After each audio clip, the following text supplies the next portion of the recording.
Hello students, तो अपना आज का लेक्चर स्टार्ट करते हैं। लास्ट लेक्चर में मैंने आपको बताया था कि स्फेरिकल मिरर गोलीय दर्पण क्या होता है, उसके बारे में हम आज बहुत डिटेल में पढ़ने वाले हैं। अवतल उत्तल मैंने आपको बता दिया था।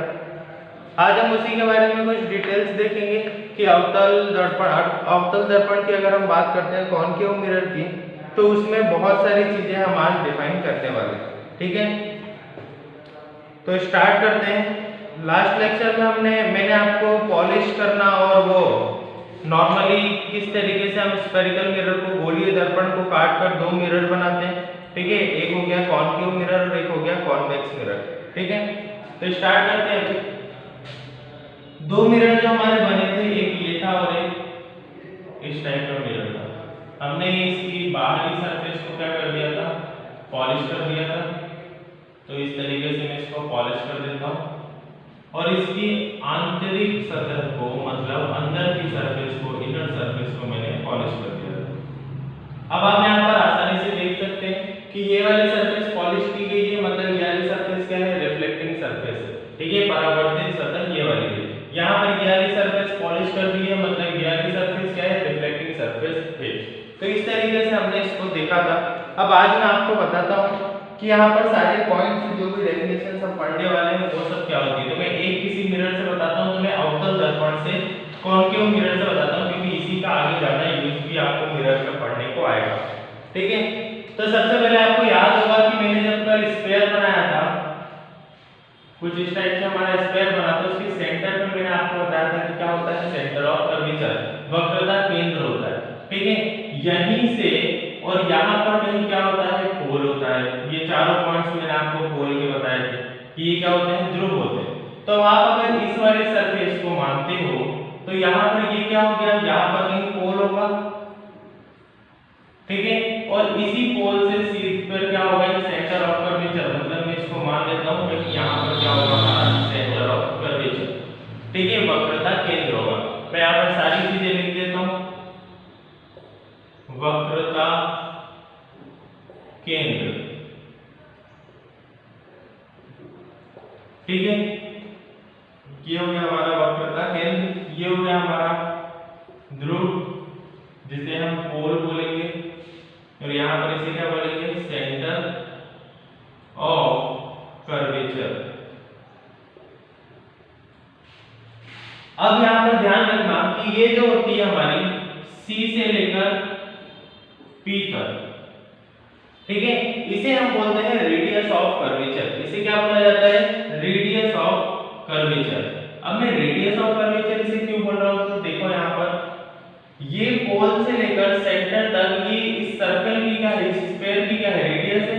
तो इसीलिए मैं इसको क्या बोल रहा हूँ, रेडियस ऑफ कर्वेचर। इसे हिंदी में बोला जाता है वक्रता त्रिज्या। क्या बोला जाता है, वक्रता त्रिज्या।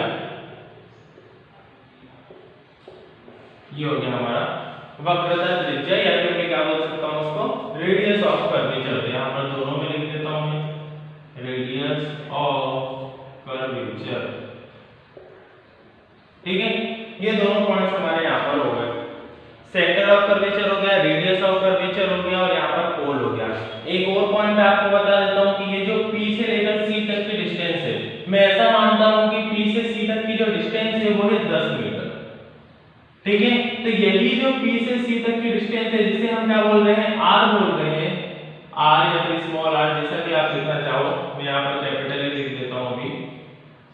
R जो बोल रहे हैं वो हमेशा क्या होता है, R/2 = F। मतलब जितनी भी R है उसके आगे पर यहाँ पर एक पॉइंट होता है जिसे हम क्या बोलते हैं, F, जिसे क्या बोला जाता है, फोकस। हिंदी में भी फोकस बोला जाता है और इंग्लिश में भी फोकस बोला जाता है, फोकस। ठीक है, आया समझ में क्या बोल रहा हूं मैं, जितनी भी पीसी की लेंथ है उसकी आधी लेंथ क्या होती है, फोकस की होती है। तो यहाँ पर इसलिए मैंने लिख रखा है कि रेडियस ऑफ कर्वेचर, वक्रता त्रिज्या आपकी जितनी भी है उसकी आधी क्या होगी, वहां पर फोकस होगी। तो F हमेशा क्या होगा, R/2 होगा।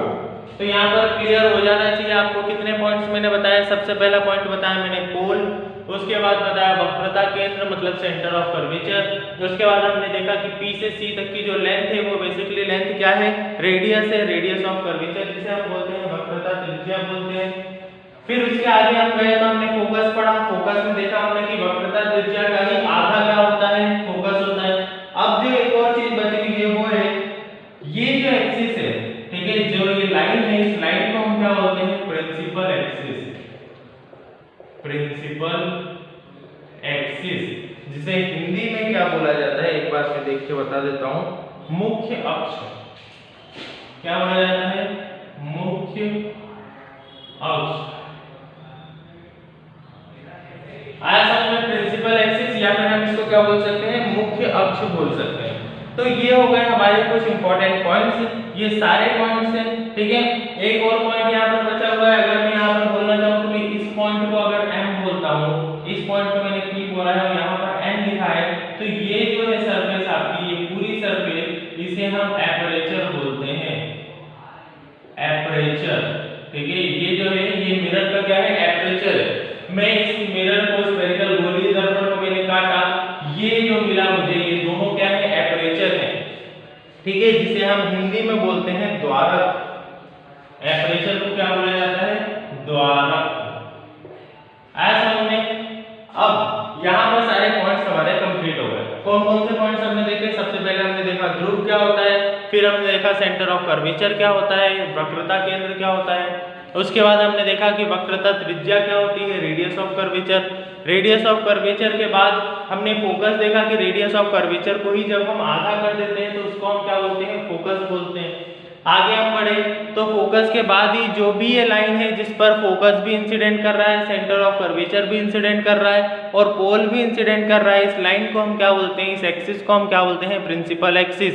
इस अक्ष को हम बोलते हैं मुख्य अक्ष, ठीक है। आगे जाते हैं तो यहाँ पर द्वारक है, ठीक है, जहां से लाइट एंटर करेगी, द्वारक का मतलब यही होता है। तो सिंपली क्या है कि ये वाली जो सरफेस है, ये मिरर है, यहीं पर लाइट आएगी, तो इसको हम क्या बोलते हैं, एपरेचर ऑफ मिरर या फिर दर्पण का द्वारक। आया समझ में। इस तरीके से हमने ये सारी डेफिनेशन पढ़ ली। आई होप आपको अच्छे से समझ में आ गई होंगी, ठीक है। अब लाइट के मैं कुछ यहाँ पर आपको रूल्स बताने जा रहा हूँ कि क्या रूल्स होते हैं लाइट के। तो देखते हैं हम एक एक करके रूल्स में आपको कॉन्केव मिरर में ही सारे रूल्स बता रहा हूं।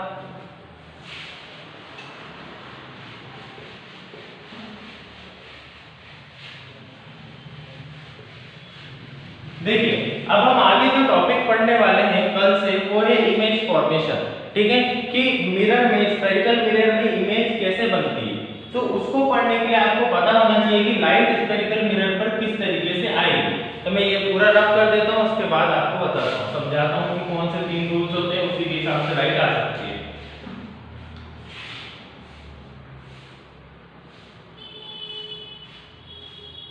यहाँ पर मैं क्या बना देता हूँ, कॉन्केव मिरर बना देता हूँ, अवतल दर्पण बना देता हूँ, ठीक है। इसका सेंटर ऑफ कर्वेचर अगर मैं ये मानता हूँ तो यहाँ से ये क्या हो जाएगा, हमारा पोल हो जाएगा और ये सेंटर पे इसके कुछ फोकस हो जाएगा, ठीक है। यहाँ पे क्या हमारा सेंटर ऑफ कर्वेचर। इतना सबको आई क्या होगा समझ में। अब पहला रूल ये है, अगर कोई लाइट रे प्रिंसिपल एक्सिस के, अगर कोई प्रकाश की किरण मुख्य अक्ष के पैरेलल मतलब समांतर आती है तो द्वारक से टकराने के बाद वो सीधा एक बिंदु से निकलेगी, जिस बिंदु को हम क्या बोलते हैं, फोकस बोलते हैं, ठीक है। If a line comes parallel to the principal axis and strikes on the aperture of the mirror, then after striking it will follow the path passing through a focus, ठीक है।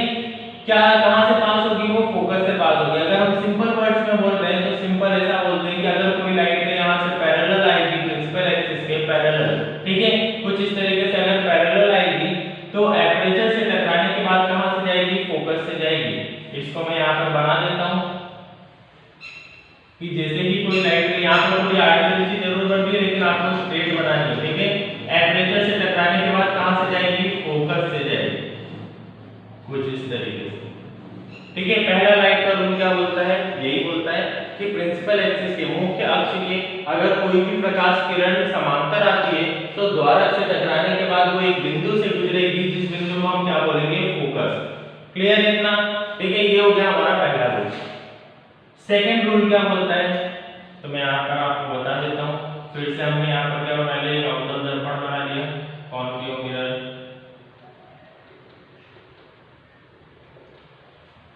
सेंटर ऑफ कर्वेचर कुछ यहाँ पर होगा इसका, तो यहाँ पर क्या हो जाएगा पोल, और सेंटर पे मैं दे देता हूँ इसके फोकस। ठीक है, कुछ इस तरीके से हमारा बन गया। सेंटर ऑफ कर्वेचर को थोड़ा मैं पास कर देता हूँ, फोकस को यहाँ से थोड़ा दूर कर देता हूँ। ठीक है, अब सेकंड लाइट रे क्या बोलती है, सेकंड जो हमारा रूल है वो क्या बोलता है कि अगर कोई लाइट रे सेंटर ऑफ कर्वेचर से पास होती है तो मिरर से टकराने के बाद वो उसी डायरेक्शन में रिटर्न चली जाएगी।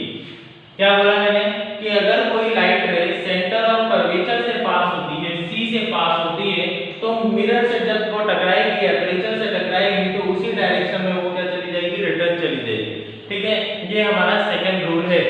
हिंदी में अगर हम बोले तो अगर कोई प्रकाश किरण वक्रता केंद्र से गुजरती है तो मिरर के दर्पण के द्वारक से टकराने के बाद वो उसी पाथ में, उसी रास्ते से वो क्या चली जाएगी, रिटर्न चली जाएगी, मतलब वापस लौट जाएगी। ठीक है, तो ये हो गया हमारा सेकंड रूल। क्या बोला उसने कि अगर कोई लाइट सेंटर ऑफ कर्वेचर पर आती है, यहां से गुजरती है, तो मिरर से टकराने के बाद वो उसी डायरेक्शन में रिटर्न चली जाएगी, ना वो इधर जाएगी ना वो कहीं और जाएगी, सिर्फ उसी डायरेक्शन में रिटर्न चली जाएगी। थर्ड रूल जो है हमारा वो हम देखते हैं।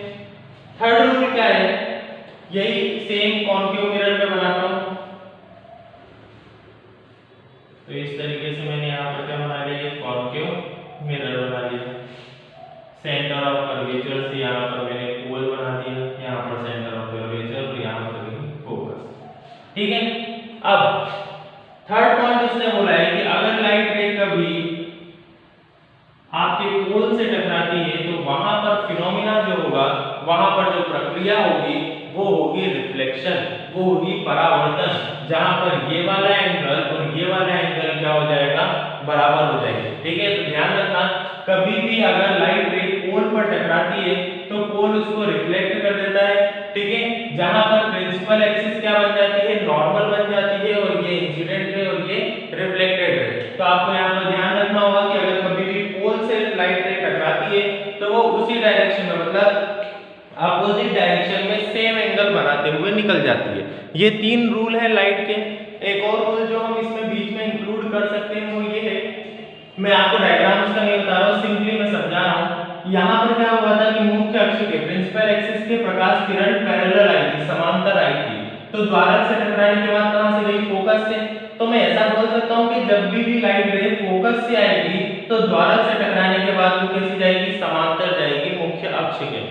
अगर इंग्लिश में हम बोले तो अगर लाइट रे पैरेलल आ रही है प्रिंसिपल एक्सिस से तो एपर्चर से टकराने के बाद फोकस से जाएगी, मतलब जब पैरेलल आएगी तो कहां से जाएगी, फोकस से जाएगी। तो मैं ये भी तो इसको कर सकता हूं कि जब वो फोकस से आएगी तो टकराने के बाद वो पैरेलल जाएगी। इस तरीके से हम रूल को अपोजिट करके भी एक रूल बना सकते हैं। ऐसे तो मेन ये तीन रूल ही होते हैं। ठीक है, तो इन तीनों रूल को आप अच्छे से देख लेना, नोट कर लेना कॉपी में। आगे मैं बताऊंगा कि इमेज फॉर्मेशन किस तरीके से किया जाता है। ठीक है, गोलीय दर्पण में प्रतिबिंब कैसे बनता है ये हम कल देखेंगे। Thank you.